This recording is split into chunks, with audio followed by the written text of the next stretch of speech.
Hola. Hola, hola, hola, hola. Oremos.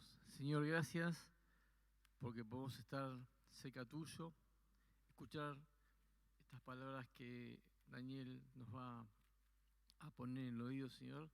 Agradecemos este momento tan lindo de aprender de vos, que cada día nos enseñas cosas nuevas, Señor.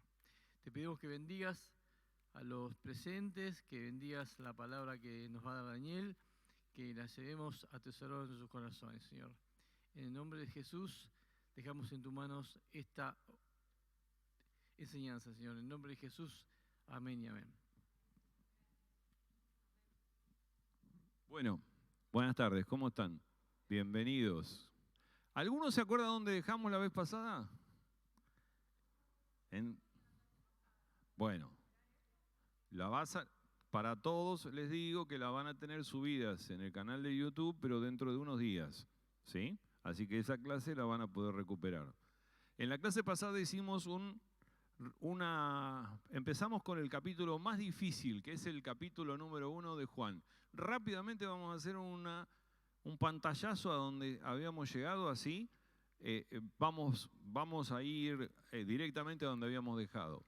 Habíamos dicho que, antes que nada, habíamos dicho que la división o el bosquejo que dábamos al libro era un prólogo, que era el capítulo 1 hasta el versículo 18. La segunda parte es una introducción en el mismo capítulo 1, desde el 19 al 51. Después viene el testimonio de las obras y las palabras de Jesucristo, el testimonio de Jesús a sus testigos y los discursos en el aposento alto. El quinto punto o la quinta división es el testimonio de Jesús al mundo entero, entre el capítulo 18 y 20. Y por último, un epílogo en el que Cristo nos habla en forma glorificada, o sea, ya resucitado. ¿Sí? Entonces, bueno, hay muchas divisiones. Cada autor hace una división. Hay otra división fácil, que es que los primeros 12 capítulos habla de la luz, después del 13 al 17 lo presenta como el amor, y el 18 al 21 como la vida. Vamos a lo que es el prólogo. Todo libro tiene un prólogo y después una introducción. Y este libro también. De esa manera lo dividimos. En el prólogo el tema central va a ser el logos o el verbo. ¿Por qué? Porque el primer versículo dice, y en el principio era el verbo. Esto nos lleva a que Juan, el que escribe el libro, está hablando de que desde la eternidad existía el verbo. ¿Quién es el verbo? En el griego original es logos, es la palabra, es Jesús. Y son las formas de poder llamarla. Uno cuando lo lee parece trabalengua lo que Juan hace, pero en realidad lo que está hablando es de qué significa Jesús en este prólogo. La primera declaración que sacamos de acá es que en el principio era el verbo. ¿Y en qué principio? Al principio de todo, en la eternidad, no cuando empezó, no en Génesis 1:1 que dice en el principio, sino desde antes de ese principio. Ya Dios Padre estaba con su Hijo. Entonces, y voy a ir rápido. Cosa rescatable de todo esto es que no dice en el principio llegó a ser o es o era, sino o otro tipo de forma, sino que dice que en el principio era. Quiere decir que ya estaba, que ya era y que no tiene tiempo, igual que el Padre, igual que también el Espíritu Santo. La segunda declaración, el verbo era con Dios, o sea que Jesús estaba junto con el Dios Padre. ¿Sí? La tercera declaración es que el verbo era Dios. Entonces te dice que Jesús estaba con el Dios Padre, pero que también era Dios.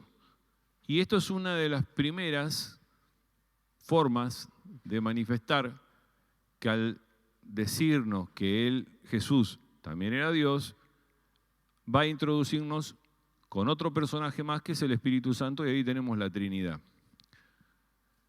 La palabra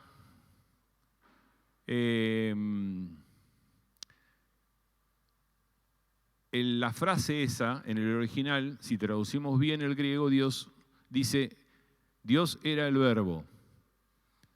¿Sí? Y eso recalca todavía más qué es lo que quiere decir Juan. Juan nos está mostrando la divinidad de Dios.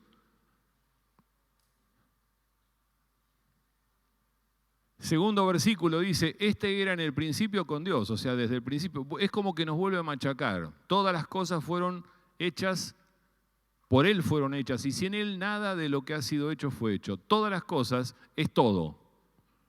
Y hechas por Él, como quiere decir que mediante Él llegaron a ser. Él es el brazo ejecutor del Padre. ¿Sí? La idea es del Padre y Él ejecuta. En Él estaba la vida. Presenta a Jesús como fuente de vida. Y la vida era la luz de los hombres y también lo presenta como la luz. O sea, Jesús es la vida, es la luz. Y la luz ilumina a todos los hombres. ¿En qué aspectos? En los aspectos espirituales.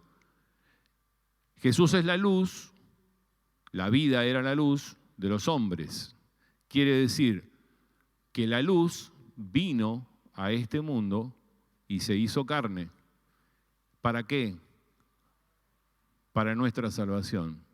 El versículo 5 dice, la luz en las tinieblas resplandece y las tinieblas no prevalecieron contra ella. Quiere decir, esto es así, si tenemos una habitación recontra súper oscura, pero ¿viste el puntito del aire acondicionado? Parece que ilumina toda o una filtracióncita. Bueno, es así, la luz ilumina todo, las tinieblas no pueden prevalecer sobre la luz. Entonces, Él desde el principio prevalece sobre las tinieblas, prevalece sobre Satanás. Satanás nunca podrá apagar la luz y esta va a seguir brillando hasta que venga por segunda vez Cristo. Bueno, hay una relación que hace Juan desde el comienzo entre el verbo encarnado, ¿sí? Y cómo reaccionaron los hombres ante ese verbo encarnado.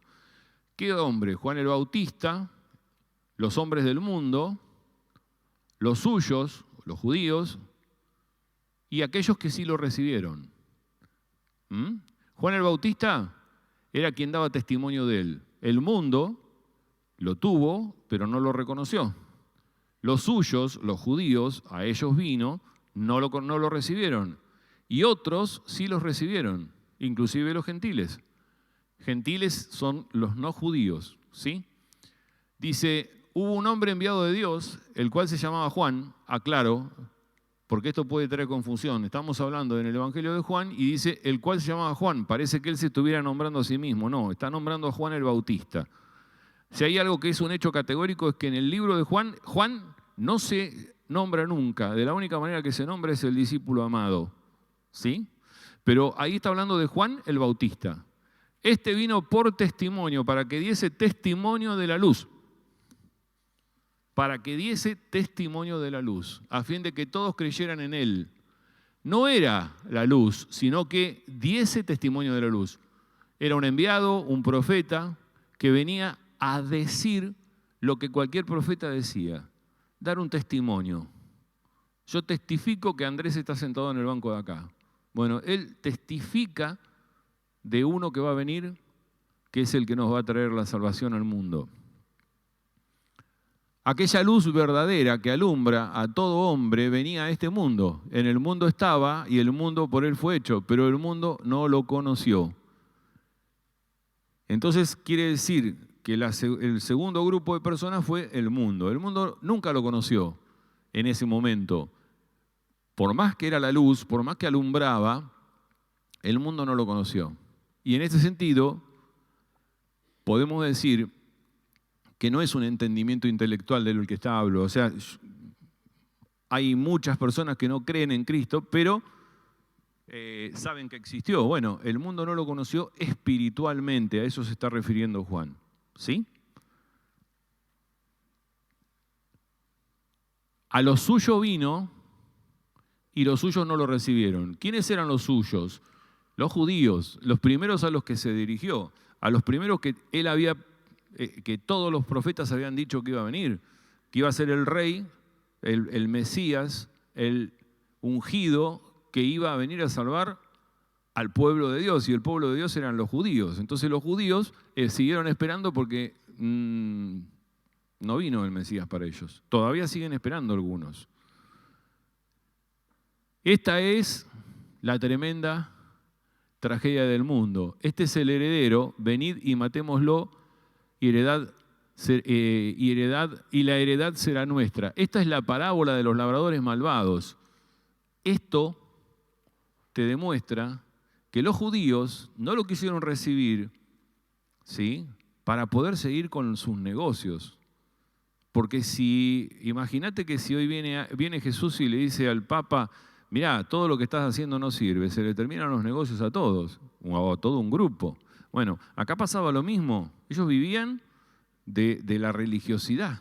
Y Jesús iba a venir como un rey con 150.000 legiones de ángeles a destruir a los romanos. Eso es lo que querían.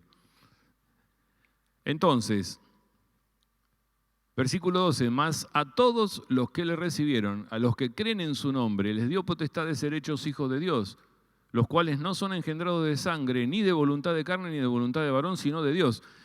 A ver, ahora tenemos el tercer grupo, los que sí lo recibieron a Jesús.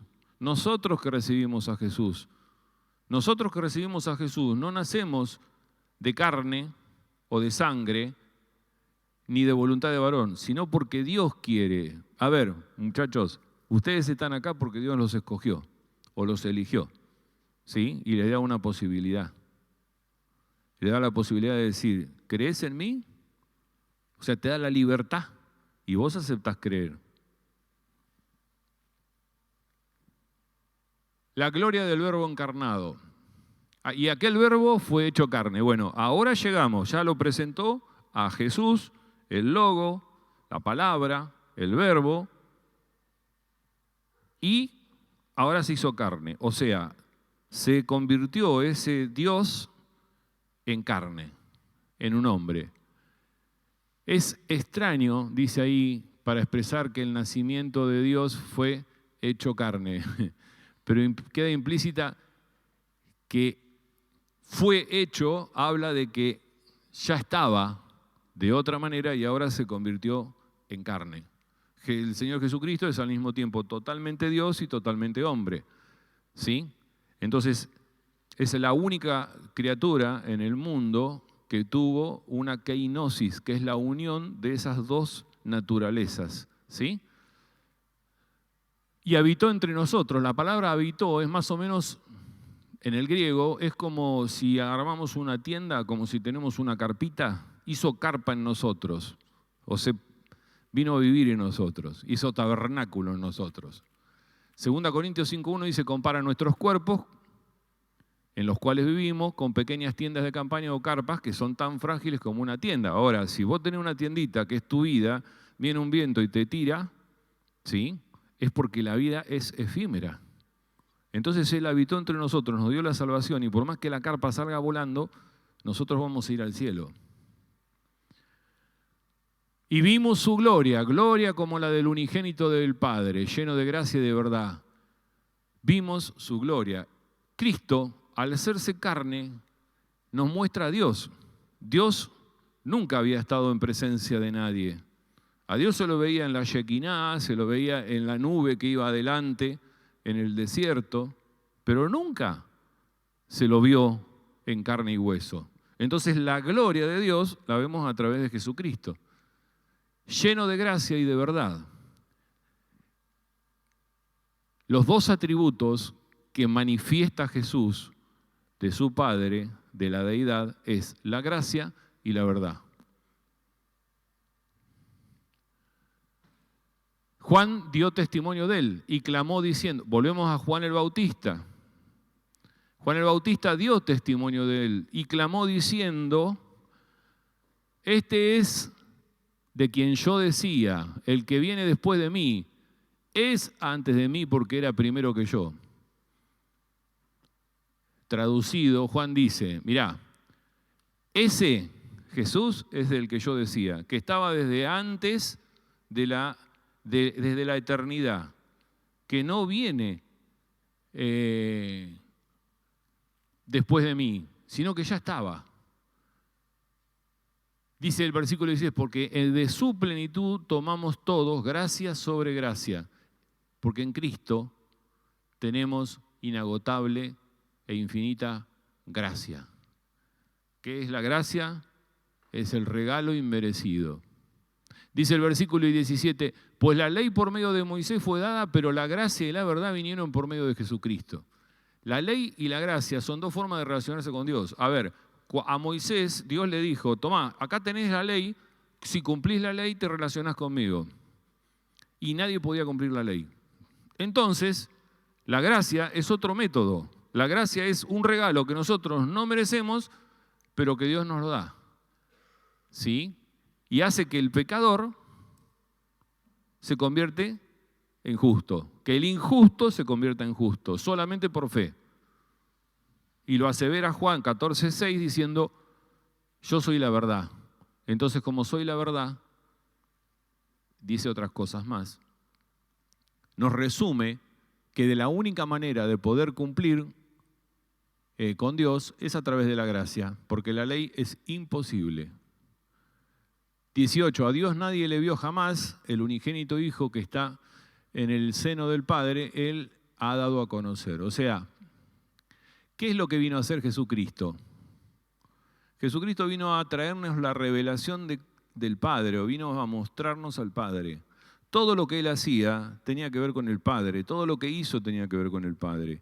El Padre pensaba y Él ejecutaba, ¿sí? ¿Y por qué unigénito, que no es lo mismo que primogénito? Porque si yo tengo 3 chicos, el primero es el primogénito. ¿Sí?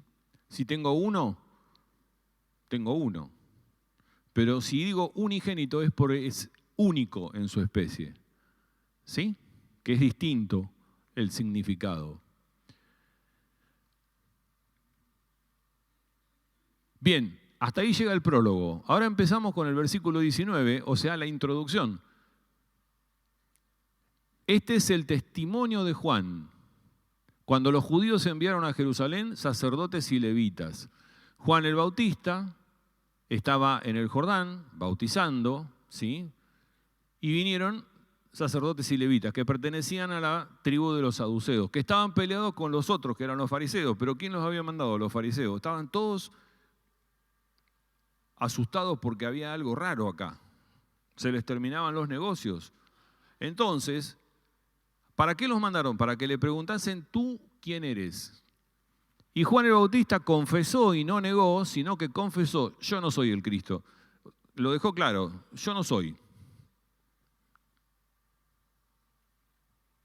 Hay una cuestión que nos está mostrando Juan el Bautista, y quiero que lo pensemos un poco en nuestra vida. ¿Cuántas veces nos ponemos en un lugar porque estamos en un ministerio o estamos trabajando en algo y es como que el orgullo se nos...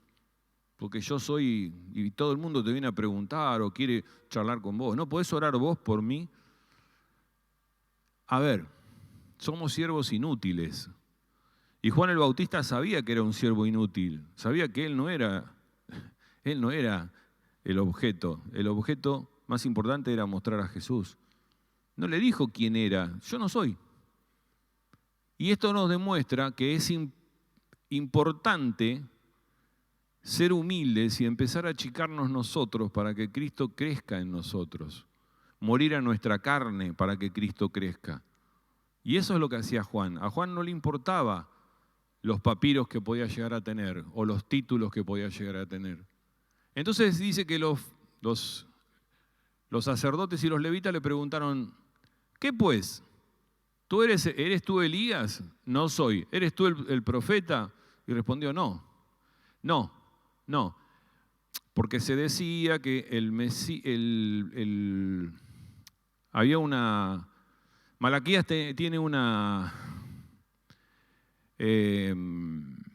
profecía que dice o hace entender que Elías, quien fue traspasado sin ver la muerte, va a ser el que iba a venir a presentar el camino, enderezarlo para que se arrepientan, para que reciban a Jesucristo. Eso es lo que creían los fariseos. Le dijeron, pues, ¿quién eres para que demos respuesta a los que nos enviaron? ¿Qué dices de ti mismo? Dijo, yo soy la voz de uno que clama en el desierto, enderezad el camino del Señor, como dijo el profeta Isaías. Bueno, acá está muy claro. ¿Cuál era el trabajo de Juan el Bautista? Era agarrar a la gente y decirle, arrepiéntense porque viene uno mayor que yo que los va a bautizar en el Espíritu Santo y en fuego, pero que yo necesito que primero sean bautizados para arrepentimiento. Quiere decir, arrepiéntanse de sus pecados. Y es lo que nos dice hoy nuestro corazón. Nuestra fe nos lleva al arrepentimiento. Si no hay arrepentimiento, no podemos aceptar a Jesucristo. Si no tenemos arrepentimiento, si la fe no nos da arrepentimiento, no podemos aceptar a Jesucristo. Si no aceptamos a Jesucristo, el Espíritu Santo no mora en nosotros.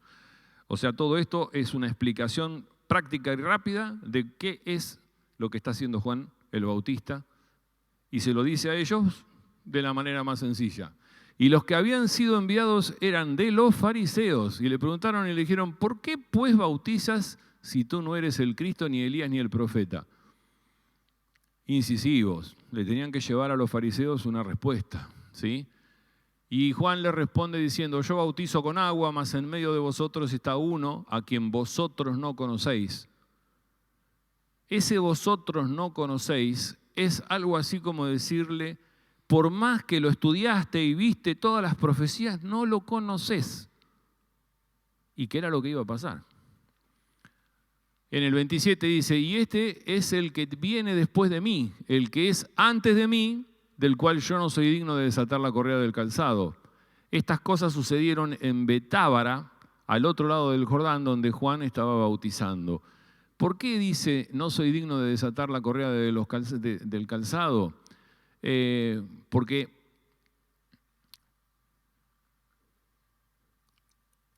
el siervo, o mejor dicho, un esclavo, podía hacer todas las tareas que le encargaba el amo, pero el discípulo podía hacer todo menos desatar la correa del calzado del maestro. Y él era discípulo. Eso es lo que le quiso decir a los fariseos. Tampoco lo entendieron. Juan estaba bautizando en el Jordán y estaba bautizando en agua.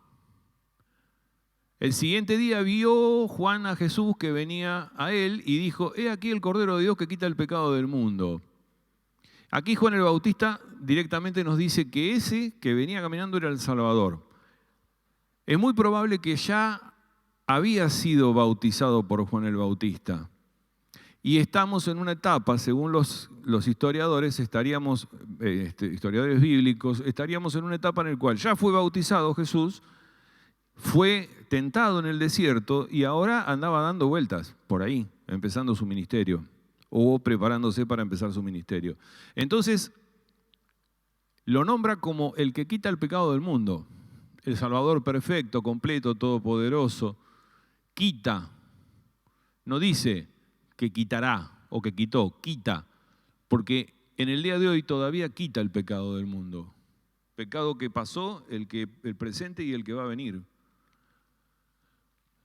¿Y por qué dice que es el Cordero de Dios? Bueno, a ver, primero porque Jesús tiene dos características, es humilde y manso, podríamos decir eso. Segundo, podríamos decir que porque es un animal, el animal especial para los sacrificios en el Levítico, en el Antiguo Testamento.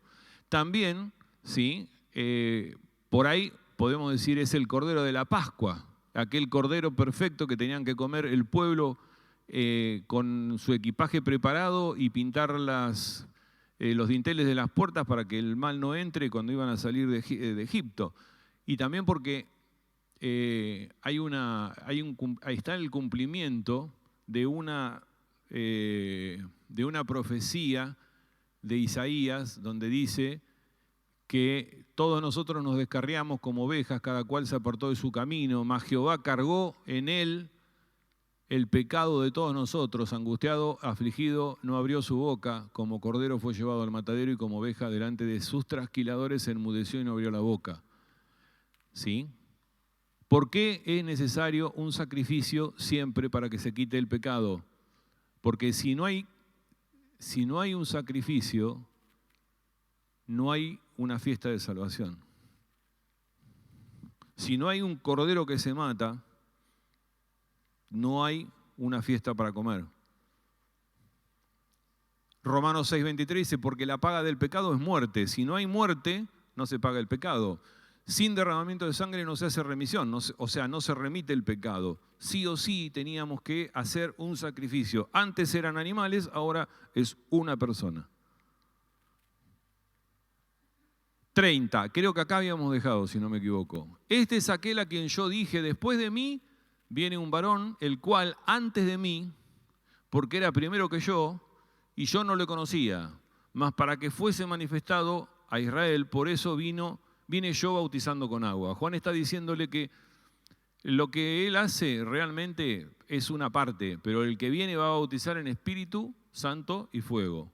El bautismo en el Espíritu Santo fue cumplido el día de Pentecostés y el bautismo en fuego va a ser cumplido el día del juicio. ¿Por qué? Porque aquellos que no creen en Jesucristo van a ir al fuego eterno. Hay muchos que hablan de fuego del Espíritu Santo. Bueno, no, pará. Teológicamente el bautismo de fuego es eso. Es un bautismo para vida con el Espíritu Santo o para la perdición por el fuego. Solamente cuando haya habido arrepentimiento y confesión de pecado. Para el pecador, ¿sí?, a cualquiera de nosotros, si no nos arrepentimos, no vamos a poder recibir a Jesús en nuestro corazón. También dio Juan testimonio diciendo, vi el Espíritu que descendía del cielo como paloma y permaneció sobre él. Yo no le conocía, pero el que me envió a bautizar con agua, aquel me dijo, sobre quien veas descender el Espíritu y que permanezca sobre él, ese es el que bautiza con el Espíritu Santo. Yo le vi y he dado testimonio de que este es el Hijo de Dios. Es raro, ¿no? Pero nos está presentando a la Trinidad y nos lo está representando con una paloma. ¿Y qué pasó cuando el arca de la alianza, cuando el arca de Noé estaba esperando que haya tierra, apareció una paloma con una ramita, ¿sí?, igual que la paloma que se posó sobre Jesús. O sea, cuando yo les digo y les explico que en el Antiguo Testamento tenemos que encontrar a Jesús, son estos los detalles que tenemos que ver, ¿sí? No para aprender, sino para darnos cuenta de que el Antiguo Testamento da testimonio de Jesús. Prepara el camino, es la sombra, ¿sí? Juan primero había afirmado que Jesús es el que quita el pecado. Ahora afirma que Él va a bautizar en el Espíritu Santo. Y esto nos da la visión completa de la obra que va a tener Jesucristo, el perdón y la regeneración. Nadie que no fuera Dios podría bautizar con el Espíritu Santo. Yo no puedo bautizar a nadie en el Espíritu Santo. Solo bautizo en el agua. Justo bautiza en el agua. El Espíritu Santo te va a bautizar cuando vos lo aceptes a Jesús como Salvador. Va a venir a morar en vos, ¿sí? No cuando empieces a patalear, a hablar en lenguas y revolear todo. Lo podemos charlar en otro momento, ¿sí? Pero somos bautizados por el Espíritu cuando el Espíritu viene a morar en nosotros, ¿no?, cuando aceptamos a Jesucristo. El testimonio de Juan el Bautista se refiere a dos verdades importantísimas. Primero, que el Hijo de Dios es Jesús. Y nos habla con eso, que al ser Hijo de Dios, habla de su grandeza, y que es el Cordero de Dios, y nos habla de su humillación.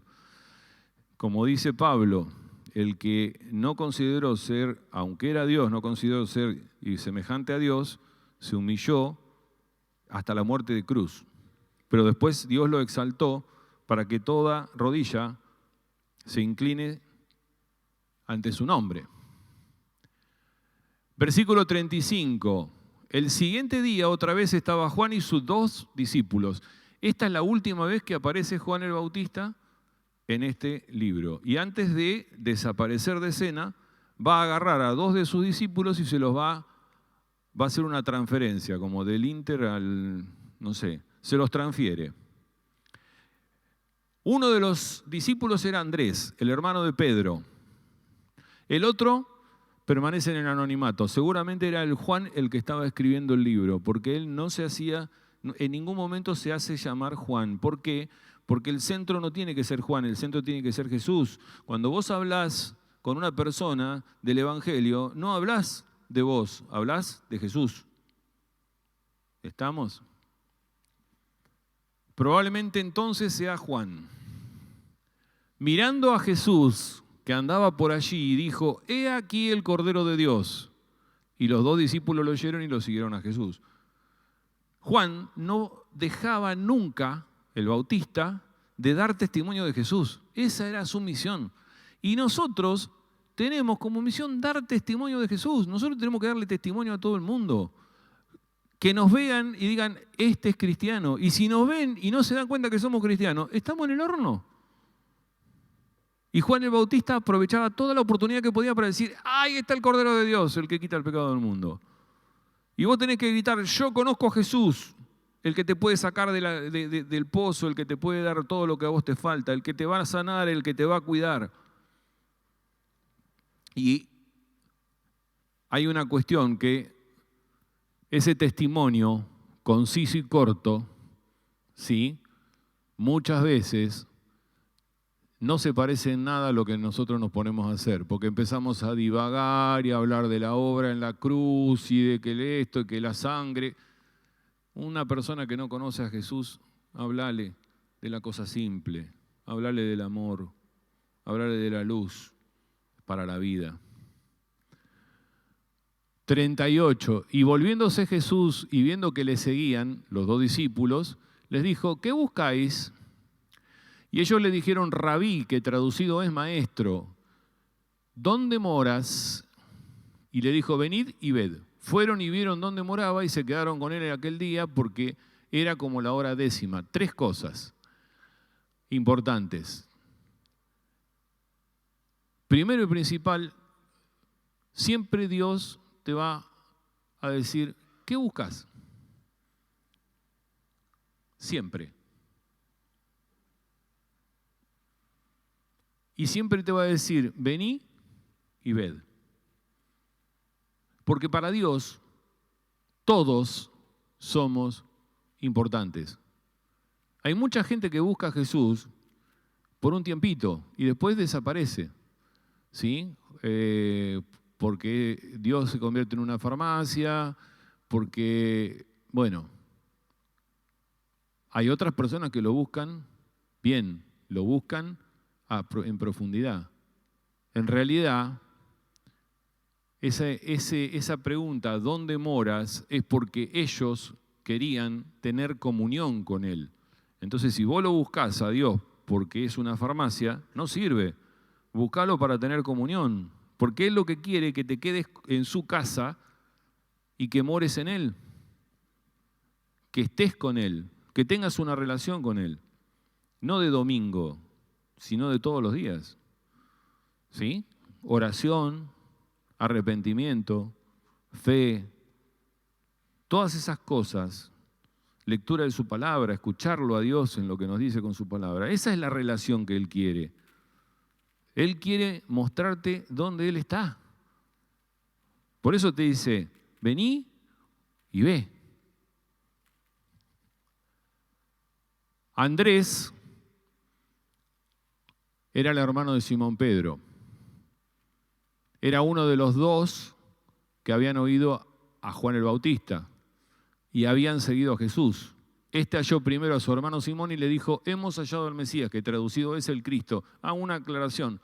Fíjense que ahí le dice, ellos le dijeron Rabí, que es traducido es maestro. Fíjense qué astuto que es Juan. Juan escribió el libro 70 años después de que pasó todo. Tenía como 90. Y ella sabía que el Evangelio no era solamente para los judíos, sino también para los gentiles. Entonces le hace la aclaración que Rabí es maestro para los judíos. Entonces se le está haciendo una aclaración a los gentiles. Y eso es importante de recalcar por una pequeñez, Porque a veces cuando te pones a hablar y hablas de más, ¿sí? El otro no entiende. Entonces vos tenés que, es como si, yo soy dentista, todo el mundo más o menos lo saben. Es como si viniera un paciente y me dice, ¿qué tengo? Tenés una pulpitis abscedosa con infiltración. Y me va a mirar, me dice, ¿eh? Y no, tenés que explicarle con palabras que entienda. Entonces, él está explicando con palabras que la gente puede entender. Y para todos. Es una forma de evangelizar. No nos olvidemos que los evangelistas son los que escribieron los libros de los evangelios. Bueno, tengo que ir para la otra, ¿no? Sí. Hablar, Andrés, hablarle a Simón es una demostración de cómo crece la iglesia desde la primitiva hasta la de ahora. Andrés, alguien te habló de Cristo alguna vez y por eso estás en Cristo. Cualquiera de ustedes, alguien le habló alguna vez y por eso están en Cristo. Entonces Andrés lo vio y fue muy simple. Fue y le dijo, encontré al Mesías. Y Pedro dejó todo y se fue con el Mesías. Una forma de crecimiento de nuestra iglesia.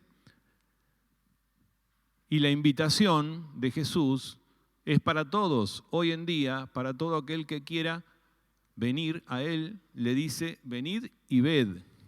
Porque la gracia no es egoísta, aborrece comer sola los manjares. Hay un hermoso salmo que dice, aderezas mesas delante de mis angustiadores. Nosotros tenemos tesoros, alimentos riquísimos en una mesa que es la mesa de la gracia. Y alrededor de la mesa están los angustiadores que quieren voltearte, está el diablo y todos sus demonios que quieren decirte, no, porque vos no mereces esto, no, porque vos no mereces. Y depende de vos si decís, como de los manjares o me meto abajo de la mesa y como las migas, como los perros. ¿Sí? La gracia no es egoísta.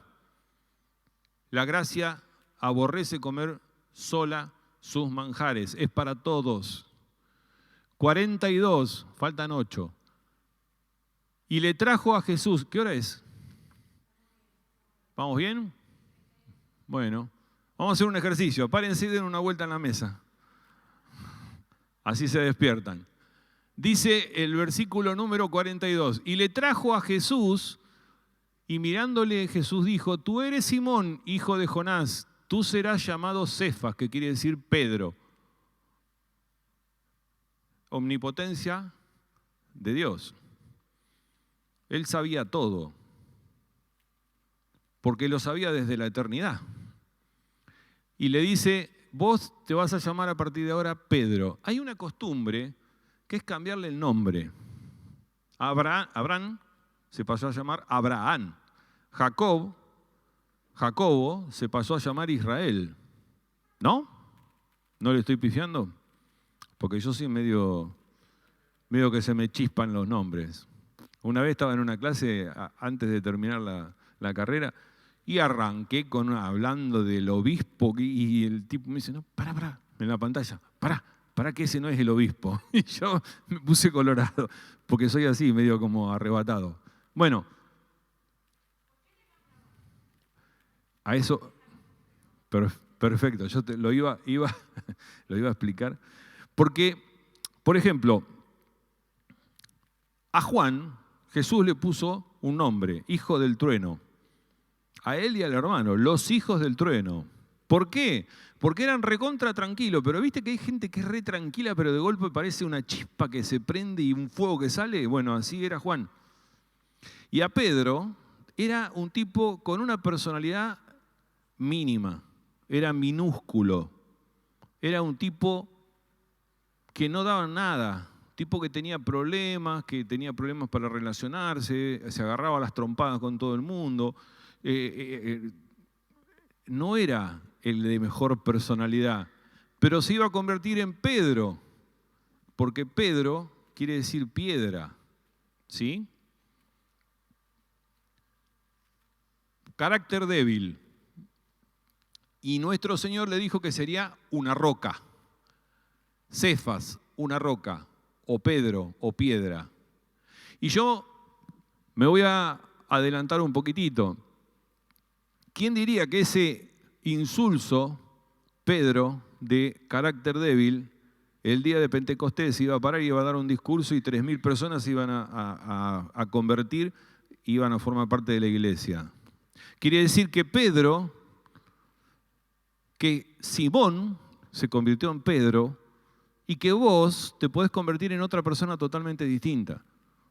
Y que yo me puedo convertir en una persona totalmente distinta. En las manos del Maestro y alejados del diablo. En las manos de la luz y lejos de las tinieblas. ¿Vamos bien? Ahora, los últimos 7 versículos, 8. Jesús llama a Felipe y a Natanael. El siguiente día, o sea, al otro día, que ya estaba Andrés, su hermano Simón o Pedro, y estaba el que no figura, pero que se llama Juan, el que escribe, quiso Jesús ir a Galilea y llamó a Felipe y le dijo, sígame. Y Felipe era de Betsaida, la ciudad en la que Andrés y Pedro vivían.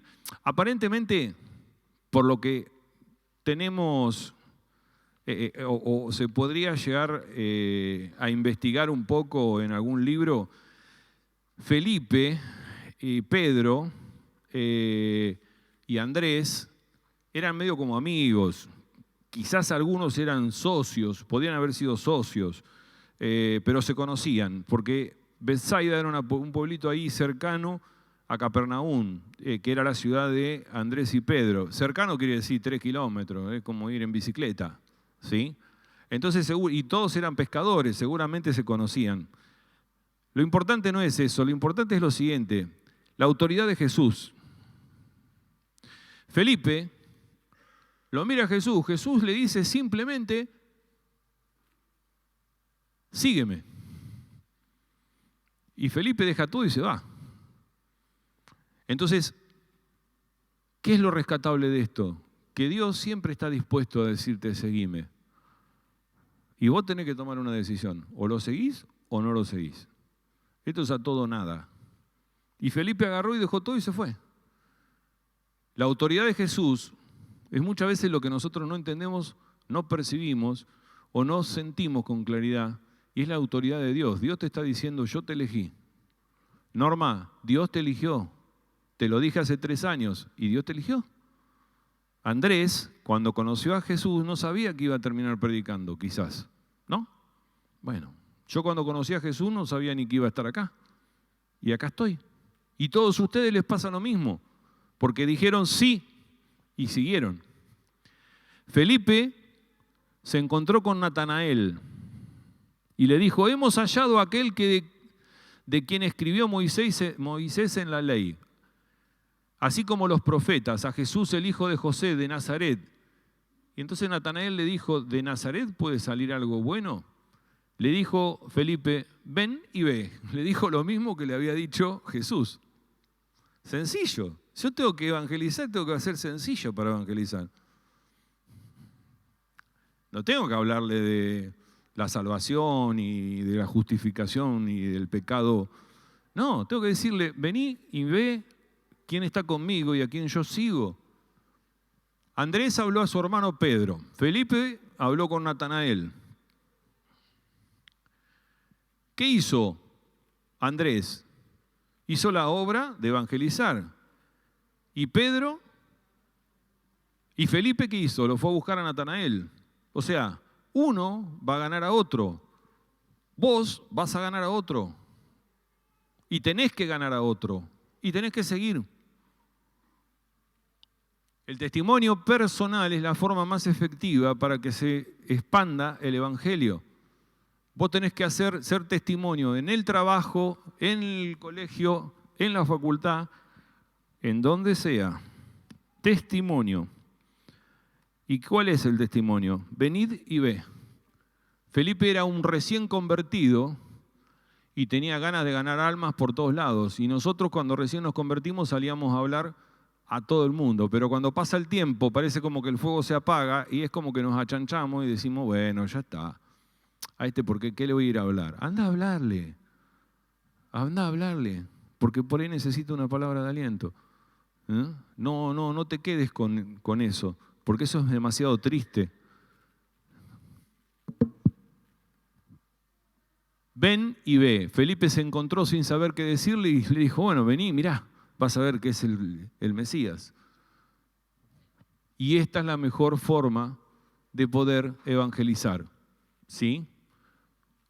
Porque Jesús es el que va a convencer. Vos no convences a nadie, ¿eh? Te aclaro. Vos no convences a nadie. Jesús es el que convence. Vos se lo presentás. Vos sos el Juan el Bautista, ¿sí? Vos sos el que das el mensaje. Yo vengo a traer un mensaje. Acá está Jesús. Y Jesús convence. Y te digo que Jesús no deja de convencer a nadie, aunque nos da libre albedrío, libertad para poder decir sí o no.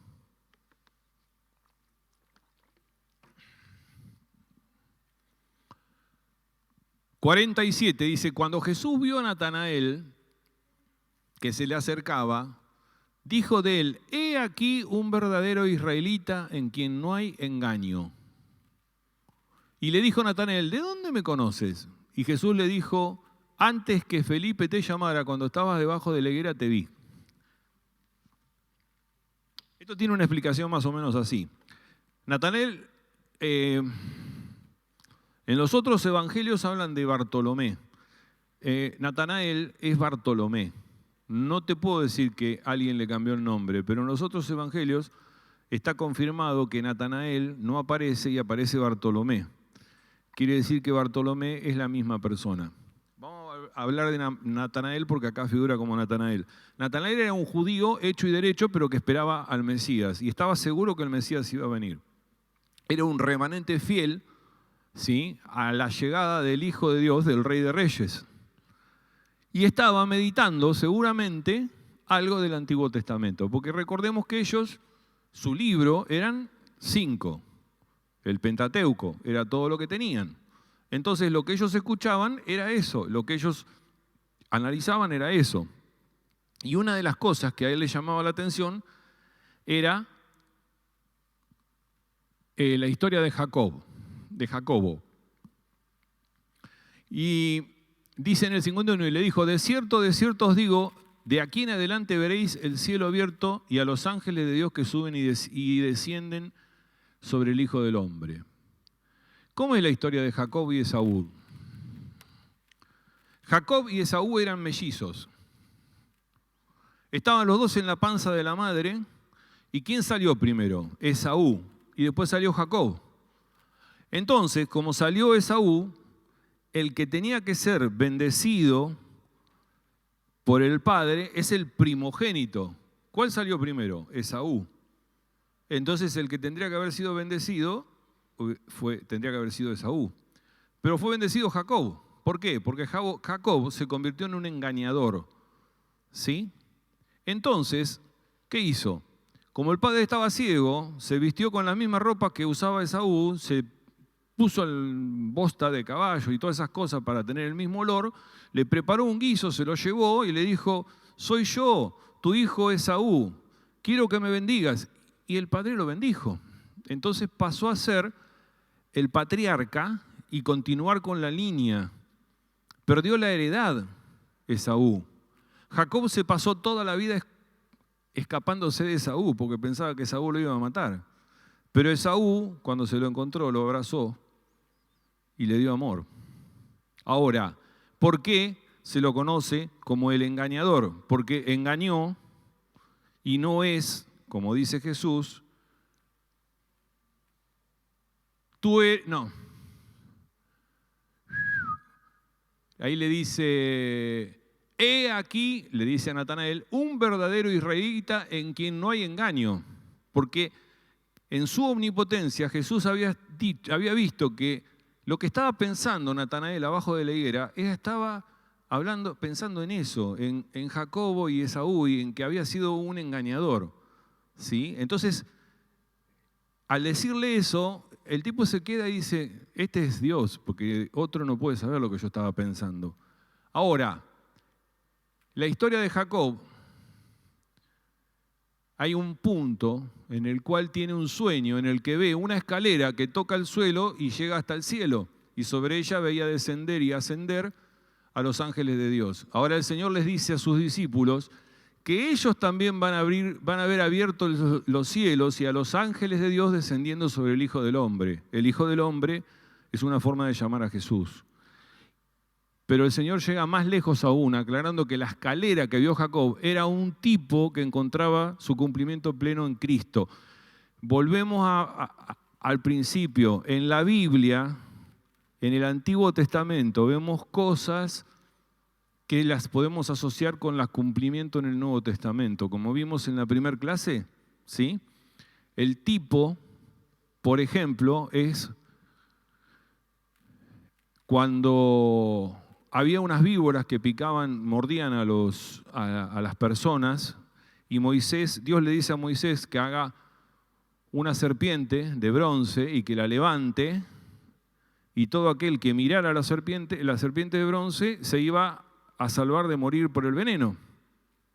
Ese es un tipo, y el antitipo es Cristo en la cruz. Todo aquel que mira la cruz y reconoce a Jesucristo se va a salvar. Y acá es lo mismo. El tipo era la escalera que había soñado Jacob, y el cumplimiento es Cristo. Cristo es la escalera para subir al cielo. ¿Vamos bien? Reflexión final. ¿Hora? -10. Reflexión final. Al terminar de comentar estos primeros encuentros que el Señor tiene con los discípulos, ¿sí?, notamos algunas cositas que nos van a tener que llamar un poco la atención, y eso quiero que quede claro de esto. Andrés y Juan lo conocieron por medio de la prédica de Juan el Bautista. Simón Pedro lo conoció por el testimonio y la prédica de Andrés. Felipe directamente fue llamado por el Señor, mientras que Natanael fue invitado por un paisano suyo que llamaba Felipe. Son los métodos de evangelización. Y es lo que nosotros tenemos que hacer con todos. Todos estos pasajes nos muestran a Dios Padre, al Verbo, el Logos o la palabra, Cristo, desde la eternidad, hecho carne, encarnado, con un personaje como Juan el Bautista que va preparando el camino y que viene a bautizarnos en el Espíritu Santo y en el fuego, que elige a algunos de sus discípulos y a su vez les pone en el corazón que vayan eligiendo a otros, como nosotros vamos a seguir eligiendo, ¿sí? Como nosotros vamos a seguir eligiendo. Todos estos pasajes de este primer capítulo son los más difíciles de entender, porque habla de muchas palabras de ida y vuelta. Los próximos van a ser bastante más fáciles, pero el mensaje fundamental es que siempre vas a encontrar alguna persona en la calle, algún pariente lejano, un amigo o alguien al quien vos podés darle tu testimonio personal, y también podés predicarle a cualquiera en público o en privado lo que vos tenés. Porque con vos está el Verbo y en vos vive el Espíritu Santo. Entonces, si no nos acostumbramos a predicar y a llevar el Evangelio empieza a ser cada día más entremezclado. Esto no es religión, la religión la hace el hombre. Esto es Dios, ¿sí? Dios no es religión. Dios es el Verbo, el Logos, ¿sí? El Verbo que se hace carne, que después muere en una cruz, es sepultado y resucita, asciende y está sentado a la diestra del Padre. Entonces, todo pasa por la cruz. ¿Por qué pasa por la cruz? Porque la cruz no es un amuleto. La cruz es lo que nosotros tenemos que cargar todos los días y morir a ese poquito de nuestra carne todos los días. Ellos aceptaron la invitación de Jesús. Ven y ved. Y nosotros tenemos que aceptar esa invitación que nos hace a nosotros también. Ven y ved. Y nosotros tenemos que decirle al otro, vení y ve. ¿Sí? Juan es el evangelio donde nos presenta a Dios, a Jesucristo como Dios, no como un hombre solamente. Y lo más importante de todo, ¿sí?, es que tomemos el ejemplo, primero de Juan el Bautista, que él es segundo, él nunca se pone en un principio. Él cada vez que puede habla de Jesucristo, da testimonio de Jesucristo, da testimonio del Verbo, que era antes que él y que qué sé yo y que mezcla, da testimonio del Verbo. Y otra cosa, el que escribió el libro, el discípulo amado, el que escribió 3 cartas más y el que recibió el Apocalipsis, o sea, la profecía final que cierra la Biblia, ¿sí?, o sea, un elegido, en ningún momento se nombra. Porque el que tiene que estar en principio es Jesús. El que tiene que estar adelante nuestro siempre es Jesús. Dios está delante nuestro. Porque cuando nosotros vamos con nuestras fuerzas a querer solucionar las cosas, no podemos. Tenemos que ir con las fuerzas de Dios, dejarle las cosas a Dios, ponerlo a Dios en primer lugar. Cuando hay un problema, orar y presentárselo a Dios. Cuando nos levantamos, presentarnos a Dios. Gracias, Señor, por devolverme el alma. Porque por ahí un día te levantás y no estás. Y ojo, hay una urgencia para el arrepentimiento, dice Juan el Bautista en otro libro. Dice, den frutos de arrepentimiento y urgente, porque mañana puede no haber un mañana. Mañana te podés levantar y te podés morir. Entonces, si te morís, ¿qué le vas a decir? No tuve tiempo.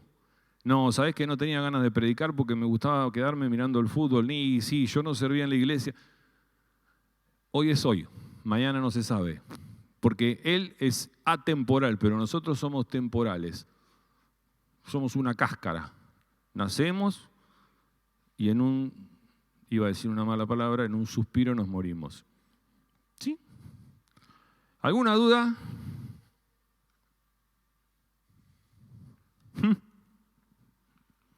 Dale, pregunten.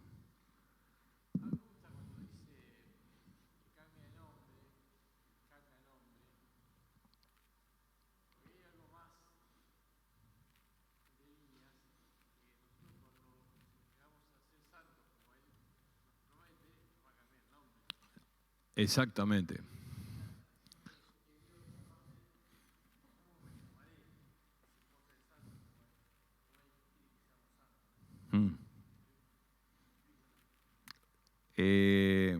La santidad es un camino que empezó el día que aceptaste a Jesús y que va a terminar cuando estés ahí. Y es un proceso, pero ese proceso es el mismo proceso que agarrar un pedazo de carbón, ponerlo a presión y a temperatura y llevarlo a ser un cristal precioso como un diamante. Eso es lo que Él busca. Por eso te hace pasar por todo lo que te hace pasar, por eso te mete en el fuego, después te mete en el hielo y después te tiran el aceite para forjarte. Todos vamos a llegar a ese punto, ¿sí?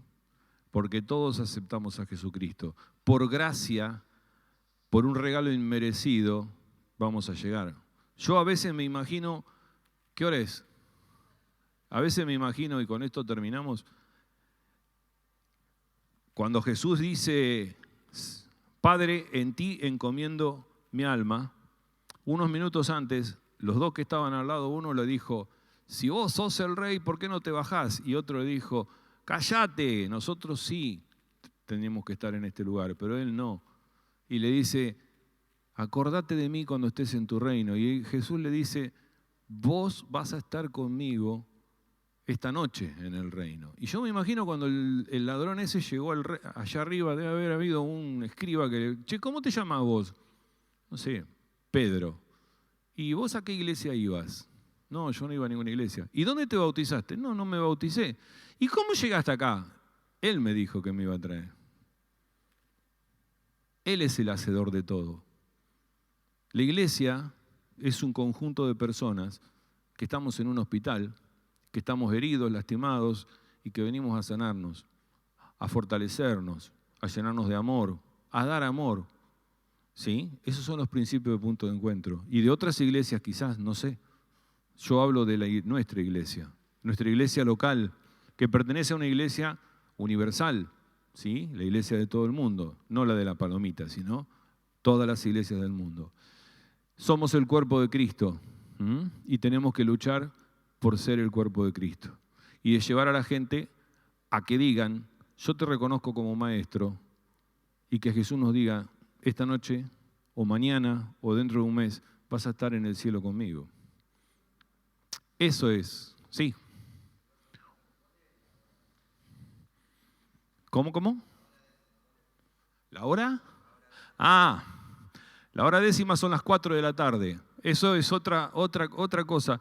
Fíjense cómo a Juan, el que escribió el libro, le impactó lo que él vio cuando siguió a Jesús junto con Andrés, que 70 años después, cuando lo escribe, se acordaba que eran las 4 de la tarde. Así que fíjense cómo los debe haber impactado. Entonces, es igual que cuando nosotros recibimos a Cristo y nos impacta. Es igual que cuando sentimos algo que nos desmorona por completo. Estoy preparando la prédica de mañana y la prédica es sobre la cruz.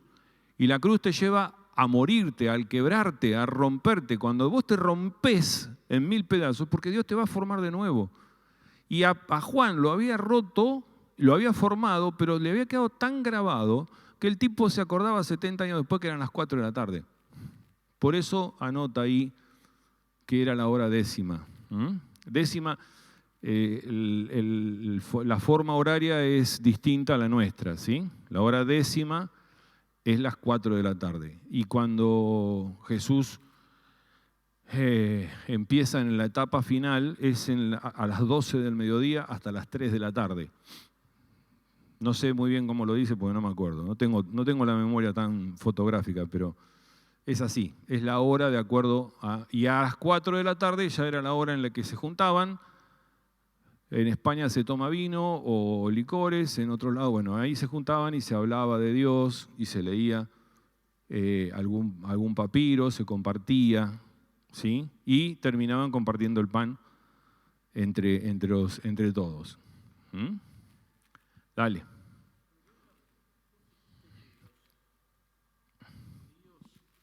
Los judíos leían los 5 libros del Pentateuco que escribió Moisés, ¿verdad? Pero muchas veces nombraron a Isaías. ¿O qué pasó ahí? No. A ver, sí tenían los profetas, pero los profetas eran... a ver, ¿cómo explicártelo? Al judío lo que más le interesa es la ley. Los primeros 5 días. Por eso los primeros 5 libros. Por eso esos 5 libros se llaman Pentateuco o la ley. Porque ellos tenían que cumplir la ley. Y a rajatabla había que cumplir la ley. ¿Sí? Y aparte de los 10 mandamientos que eran la ley, agregaron 603 más ellos. Entonces, la ley era la ley. Entonces, siempre meditaban en la ley. Y el que no sabía la ley no era judío. Ahora, estaban los pergaminos de Isaías, de Malaquías, todos. ¿Sí? Y Jesús cuando se presenta en la sinagoga, ¿qué lee? Exactamente lee Isaías. El Espíritu de Dios está sobre mí. Les pega un boleo en el traste a los judíos terrible. ¿Cómo el Espíritu está sobre mí? Sí, el Espíritu de Dios está sobre mí. Te lo averiguo y te lo paso. No, tanta memoria no. Pero Isaías es un hermoso libro, largo, peleagudo, pero hermoso. Es el profeta que mayor cantidad de tiempo dedica a mostrarnos al Mesías. ¿Sí? Bueno, chicos, oramos. Así nos vamos. Amado Padre Celestial, te doy gracias, Señor, por este día. Te doy gracias porque vos con tu palabra nos enseñás, nos traes amor, nos traes paz, nos traes conocimiento. Te pido, Señor, que nos guardes en el regreso a nuestra casa. Te pido, Señor, que nos cuides, que nos bendigas con todas esas bendiciones celestiales que tenés para cada uno de nosotros. Te pido, Señor, perdón por cada una de nuestras deudas, en especial por aquellos pecados que he cometido. Me arrepiento de ellos. Y te pido, Señor, que aumentes nuestra fe y nuestra sabiduría para poder llegar a cada uno de los que te necesiten. Te doy gracias, Señor, y te pongo en el centro de nuestras vidas, dándote toda la gloria, toda la honra y toda la alabanza a vos, que sos nuestro Rey. Y hago todo esto en el nombre poderoso de tu Hijo Jesucristo. Amén.